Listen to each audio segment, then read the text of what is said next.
آپ کو پتا ہے کہ جو نظر لگتی نا خاص طور پر، اور جس سے بہت سی بیماریاں آتی ہیں، اس پہ اب تحقیق بھی ہو رہی ہے پیراسائیکالوجی میں، کہ نظر سے جو ریز اٹھتی ہیں وہ انسان کے جسم میں، یعنی نیگیٹو ریز جو خاص طور پر آتی ہیں، حسد کی نظر ہوتی ہے جیسے، تو وہ آ کے ایک ریئیکشن کرتی، کیمیکل ریئیکشن ہوتا ہے اس کی وجہ سے بلڈ میں، جس سے کچھ بیماریاں پیدا ہوتی ہیں۔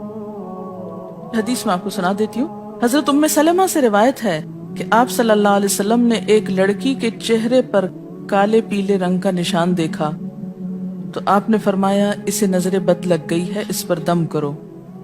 حضرت جابر کہتے ہیں کہ آپ صلی اللہ علیہ وسلم نے آل حزم کو سانپ کے ڈسنے کی وجہ سے دم کرنے کی رخصت دی، اور آپ نے اسما بنت امیس سے پوچھا کیا وجہ ہے کہ میرے بھتیجے کمزور ہیں، کیا فقر و فاقہ کا شکار ہیں، یعنی کھانے پینے کے باوجود یہ کیوں کمزور ہیں، کیا ان کو کچھ کھانے کو نہیں ملتا؟ انہوں نے کہا نہیں، بلکہ انہیں نظر بد بہت جلد لگ جاتی ہے، تو آپ نے فرمایا ان پر دم کیا کرو۔ یعنی جس بیماری کی سمجھ میں نہ آئے کہ کھائے پیے بھی انسان جوان بھی ہو لیکن اس کو صحت ہو ہی نہ، کوئی ظاہری سبب معلوم ہی نہ ہو، تو ایسے شخص پر دم کرنا چاہیے۔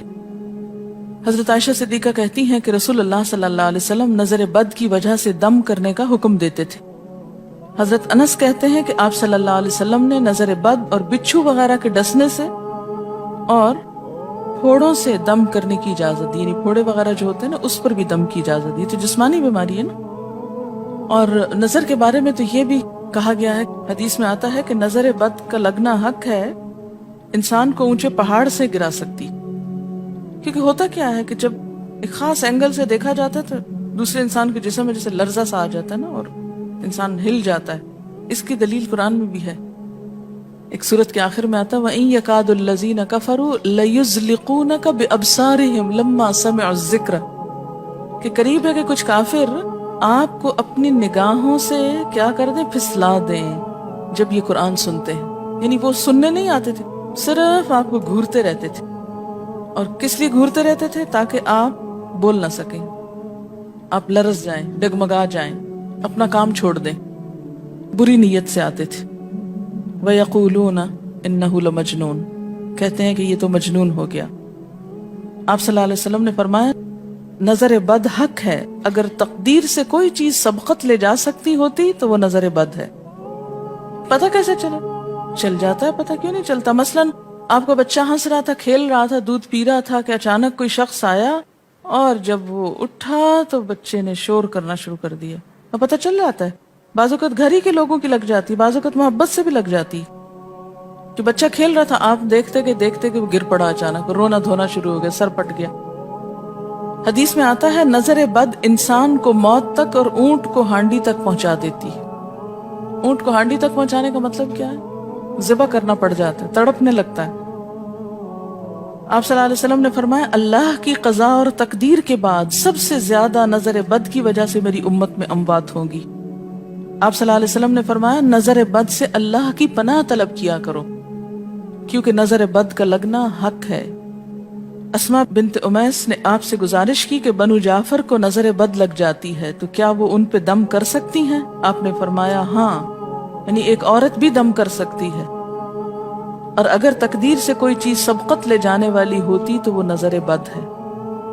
آپ نے فرمایا بے شک نظر بد انسان پر اثر انداز ہوتی ہے، حتیٰ کہ اگر وہ ایک اونچی جگہ پر ہو تو نظر کی وجہ سے گر بھی سکتا ہے، یعنی فزیکلی بھی اثر انداز ہوتی ہے۔ اور آپ دیکھیں کہ وہ قرآن پاک میں نہیں آتا وَمِن شَرِّ حَاسِدٍ إِذَا حَسَدَ، اور حاسد کے شر سے جب وہ حسد کرے، تو نظر بد ہوتی کس کی ہے؟ حاسد کی ہوتی۔ بری نظر کس کی ہوتی ہے؟ حاسد کی۔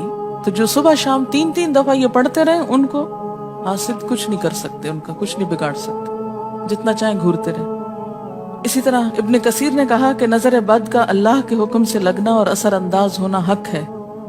تو جب اللہ کی پناہ لیتے ہیں نا قل اعوذ برب الفلق قل اعوذ برب الناس، تو آپ نے اللہ کے پناہ لے لی، شیلٹر میں آ گئے آپ۔ اب ہر چیز بیکار ہو رہی ہے، سب نظریں وظریں، اور اگر لگتی بھی ہے انسان کو تو کس سے؟ اللہ کے اذن سے لگتی۔ حافظ ابن حجر کہتے ہیں کہ نظر بد کی حقیقت کچھ یوں ہے کہ ایک خبیث الطبع انسان اپنی حاسدانہ نظر جس شخص پر ڈالے تو اسے نقصان پہنچے۔ ابن قیم کہتے ہیں کچھ کم علم لوگوں نے نظر بد کی تاثیر کو باطل قرار دیا ہے اور ان کا کہنا ہے کہ یہ محض توہم پرستی ہے اور اس کی کوئی حقیقت نہیں، لیکن حقیقت یہ ہے کہ یہ لوگ سب سے زیادہ جاہل اور ارواح کی صفات اور ان کی تاثیر سے ناواقف ہیں اور ان کی عقلوں پہ پردہ پڑا ہوا ہے، جبکہ تمام امتوں کے عقلاء باوجود اختلاف مذاہب کے نظر بد سے انکار نہیں کرتے. یعنی صرف اسلام میں نہیں، دیگر مذاہب میں بھی یہ کانسیپٹ پایا جاتا ہے، اگرچہ نظر بد کے سبب اور اس کی جہت تاثیر کے سلسلے میں ان میں اختلاف ہے. پھر کہتے ہیں اس میں کوئی شک نہیں کہ اللہ تعالیٰ نے جسموں اور روحوں میں مختلف طاقتیں اور طبیعتیں پیدا کی ہیں اور ان میں کئی خواص اور اثر انداز ہونے والی کیفیات ودیت کی ہیں. آپ دیکھیں کہ لو چلتی ہے تو اثر نہیں ہوتا، اس کا بھی تو اثر ہوتا ہے نا، حالانکہ وہ نظر نہیں آ رہی ہوتی. اور کسی عقل مند کے لیے ممکن نہیں کہ وہ جسموں میں روحوں کی تاثیر سے انکار کرے، کیونکہ یہ چیز خود دیکھی اور محسوس کی جا سکتی ہے. اور آپ دیکھ سکتے ہیں کہ ایک شخص کا چہرہ اس وقت انتہائی سرخ ہو جاتا ہے جب اس کی طرف وہ انسان دیکھتا ہے جس کا وہ احترام کرتا ہے، اور اس سے شرماتا ہو، اور اس وقت پیلا پڑ جاتا ہے جب اس کی طرف ایک ایسا آدمی دیکھتا ہے جس سے وہ ڈرتا ہو. یعنی جس سے آپ ڈرتے ہیں وہ آپ کو دیکھے تو آپ کا رنگ پیلا ہو جاتا ہے. فرمایا یہ سب کچھ روحوں کی تاثیر کی وجہ سے ہوتا ہے، اور چونکہ اس کا تعلق نظر سے ہوتا ہے اور اس لیے نظر بد کی نسبت آنکھ کی نظر کی طرف کی جاتی ہے، حالانکہ آنکھ کی نظر کچھ نہیں کرتی، یہ تو روح کی تاثیر. یعنی نظر یہ نظر نہیں ہے صرف، بلکہ اندر سے روح یا احساسات ہیں جو ٹرانسفر ہوتے ہیں. آپ دیکھیں کہ محبت کی نظر کیا اثر نہیں کرتی؟ کرتی ہے نا. اسی طرح نفرت کی، غصے کی، اور آپ کے چھوٹے بچے خاص طور پہ نظروں کو بہت پہچانتے ہیں. آپ نے دیکھا ہوگا کہ بچے کچھ لوگوں کے پاس فوراً چلے جاتے ہیں اور کچھ لوگوں کے پاس نہیں جاتے. بچوں کی مثال اس لیے دے رہی ہوں کہ وہ معصوم ہوتے ہیں نا، ان کو کسی نے سکھایا پڑھایا نہیں ہوتا کہ ادھر جاؤ اور ادھر نہ جاؤ، اور اگر آپ سکھائیں پڑھائیں بھی تو پھر بھی وہ اپنی مرضی کرتے ہیں، آپ کی نہیں مانتے. تو وہ ایک طرح سے بہترین جج ہوتے ہیں. بعض لوگوں کو دیکھ کے بچے رونے لگتے ہیں، بعض کو دیکھ کے مسکرانے لگتے ہیں. یہ ایسا کیوں ہوتا ہے؟ اچھا، اسی طرح اگر کوئی شخص کانسٹنٹلی آپ کو دیکھ رہا تو آپ کانشیس ہو جاتے ہیں، آپ ٹھہر نہیں سکتے. اسی طرح اگر کوئی سٹیئر کر رہا ہو تو اس کی نظروں سے بعض اوقات خوف بھی آنے لگتا ہے. اللہ نے کیسی کیسی طاقتیں انسان کو دی ہیں. سلطان النصیرہ. اچھا، پھر لکھتے ہیں کہ روحیں اپنی طبیعتوں، طاقتوں اور کیفیتوں اور اپنے خواص کے اعتبار سے مختلف ہوتی، سو حسد کرنے والے انسان کی روح واضح طور پر اس شخص کو اذیت پہنچاتی ہے جس سے حسد کیا جاتا ہے. ویسے بھی تو آپ دیکھیں نا، وہ رویے ایک دم آپ پہچان لیتے ہیں. یہی وجہ ہے کہ اللہ تعالیٰ نے حاسد کے شر سے پناہ طلب کرنے کا حکم دیا ہے. حاسد کی تاثیر ایک ایسی چیز ہے جس سے وہی انکار کر سکتا ہے جو حقیقت انسانیت سے خارج ہو. جنوں کی نظر بھی لگتی، یہ میرا قول نہیں ہے، حدیث ہے. حضرت ابو سعید خدری سے روایت ہے کہ رسول اللہ صلی اللہ علیہ وسلم جنات اور انسانوں کی نظر بد سے پناہ مانگتے تھے. یعنی آپ جو پناہ مانگتے تھے بری نظر سے، وہ انسانوں کی بھی اور جنوں کی بھی. پھر جب معوذتین الفلق اور الناس نازل ہوئیں تو آپ انہی کو پڑھتے اور باقی دعائیں آپ نے چھوڑ دی تھی. یعنی قل اعوذ برب الفلق، قل اعوذ برب الناس، پھر سب چیزوں کے شر سے بچنے کے لیے کافی. یاد رکھیے بعض اوقات اپنی نظر بھی لگتی ہے، خود کو بھی نظر لگتی ہے. اسی طرح جب لباس اتارا جاتا ہے نہانے کے لیے مثلاً، تو اس وقت بھی دعا سکھائی گئی. بسم اللہ پڑھنی چاہیے، بیسیکلی بسم اللہ پڑھ کر اتارنے چاہیے. اور اس کے علاوہ اعوذ بکلمات اللہ التامات من شر ما خلق بھی پڑھ سکتے ہیں. آپ کو معلوم ہے کہ ٹوائلٹ میں جانے سے پہلے بھی دعا سکھائی گئی، کیونکہ جنات کے ٹھکانے گندی جگہوں پر ہوتے ہیں. اللہم انی اعوذ بک من الخبث والخبائث، خبیث جنوں اور خبیث جننیوں، خبائث سے تیری پناہ میں آتا ہوں. یہ دعا کیوں سکھائی گئی؟ اسی لیے کہ اگر آپ وہاں پر موجود ہیں اور خصوصاً اگر آپ بے لباس ہیں تو بھی ایسی چیزوں کی نظر بھی لگ سکتی ہے اور وہ چیزیں اثر انداز بھی ہو سکتی ہیں. اسی لیے بلا ضرورت تنہائی میں بھی بے لباس ہونے سے منع کیا گیا ہے. بعض لوگوں کی عادت ہوتی ہے نا کہ وہ نہانے بیٹھتے ہیں تو وہی کپڑے دھونے شروع کر دیتے ہیں، اور نہیں، بس فوراً اپنے آپ کو ڈھانکنے کی کوشش کریں. بلا ضرورت زیادہ دیر بے لباس نہ رہے. ایک حدیث میں آتا ہے، ابو امامہ کہتے ہیں کہ میرے باپ سہل بن حنیف نے غسل کا ارادہ کیا اور جب قمیص اتاری تو عامر بن ربیہ ان کی طرف دیکھ رہے تھے۔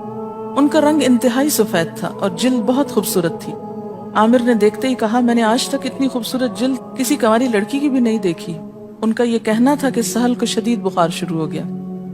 چنانچہ نبی صلی اللہ علیہ وسلم کو یہ قصہ بتایا گیا اور آپ سے یہ بھی کہا گیا کہ سہل کی حالت یہ ہے کہ وہ سر بھی نہیں اٹھا سکتا۔ آپ نے پوچھا، کیا تمہیں کسی پہ شک ہے؟ انہوں نے کہا، جی ہاں، عامر بن ربیہ پہ ہو سکتا ہے۔ آپ نے انہیں بلوایا اور ناراضگی کا اظہار کرتے ہوئے فرمایا، تم میں سے کوئی ایک کیوں اپنے بھائی کو قتل کرتا ہے؟ کیا تم بارک اللہ نہیں کہہ سکتے تھے؟ اس لیے اب غسل کرو، اور اس غسل کا پانی کس پہ ڈالا جائے؟ جس کو نظر لگی۔ عامر نے اپنا چہرہ، ہاتھ، کوہنیاں، ٹخنے، پاؤں اور اپنی چادر کے اندرونی حصے دھوئے، پھر اسی پانی کو آپ نے سہل کے اوپر پیچھے سے بہا دیا، یہ نہیں کہ اس کے منہ پہ ڈالا، پیچھے سے بہا دیا، اور سہل فوراً ٹھیک ہو گئے۔ اس کا طریقہ بتایا کہ اس غسل کا ابن شہاب زہری کا کہنا ہے کہ ہمارے زمانے کے علماء نے غسل کی یہ کیفیت بیان کی ہے، جس آدمی کی نظر لگی ہو اس کے سامنے ایک برتن رکھ دیا جائے جس میں وہ سب سے پہلے کلی کرے اور پانی اسی برتن میں گرائے، پھر اپنا چہرہ دھوئے، پھر اسی پانی کے ذریعے اپنے ہتھیلیاں، دائیں ہاتھ اور ہتھیلی پہ پانی بہائے، پھر بائیں پر، اور پھر دائیں کوہنی پر، پھر بائیں کوہنی پر، پھر بائیں ہاتھ سے اپنا دایاں پاؤں دھوئے، پھر دائیں ہاتھ سے بایاں پاؤں دھوئے، اور پھر اسی طرح گھٹنوں پہ پانی بہائے، اور پھر یاد رہے کہ سارا پانی برتن کے اندر جائے، اور اس کے بعد جس شخص کو نظر لگی ہو اس کے سر کی پچھلی جانب سے وہ پانی ایک ہی بار بہا دیا جائے۔ حضرت عائشہ کہتی ہیں کہ جس شخص کو بری نظر لگتی اس کو اسی طرح غسل کروایا جاتا۔ اب بعض اوقات یہ نہیں پتا چلتا کس کی لگی، ایسی صورت میں پھر طریقہ کیا ہے علاج کا؟ مریض کے سر پہ ہاتھ رکھ کر یہ دعا پڑھی جائے، بسم اللہ ارقیک من کل داء یؤذیک من کل نفس او عین حاسد اللہ یشفیک بسم اللہ ارقیک۔ دین کی بات پھیلانا صدقہ جاریہ ہے، ثواب کی نیت سے ویڈیو کو شیئر ضرور کیجیے۔ جزاک اللہ۔